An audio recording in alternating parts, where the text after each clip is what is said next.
In a quiet coastal town in Batangas stood an abandoned two-story house overlooking the sea.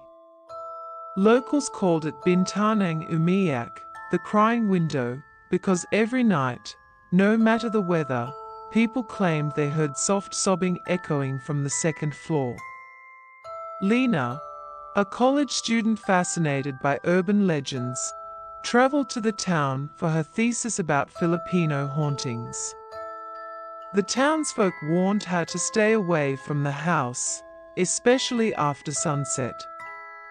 But curiosity is dangerous, and Lena's curiosity was stronger than fear. That night, she entered the house armed only with a flashlight and her camera.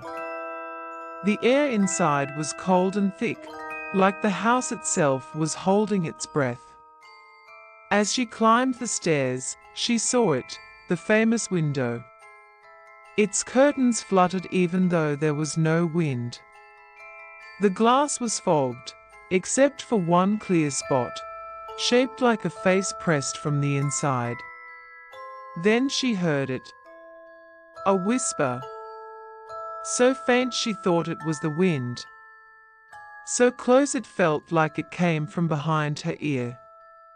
"Help me." Lena froze. The whisper came again, louder, trembling. "Look at the window."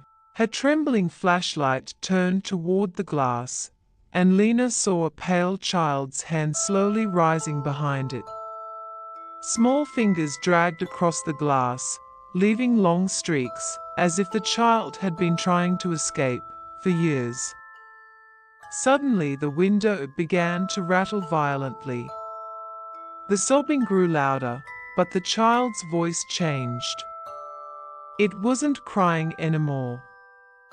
It was laughing. A high-pitched, distorted laugh that echoed across the empty room.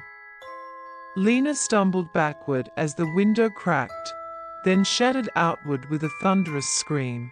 And from the darkness behind it, a shadow crawled out, long-limbed, skin stretched too tight, its face blurred like melted wax. It whispered again, this time with a dozen overlapping voices, "You heard us. Now you belong to the house." The last thing Lena saw before fainting was the creature pulling itself toward her, its fingers scraping the floor with a sound like nails on bone. The next morning, fishermen found Lena wandering the shore, barefoot, shivering, staring blankly at the sea. She couldn't speak. She couldn't remember her name, but every night after that, when the wind blew toward the town, people swore they heard a new voice crying from the second-floor window. Lena's voice. Forever trapped inside the whispering window.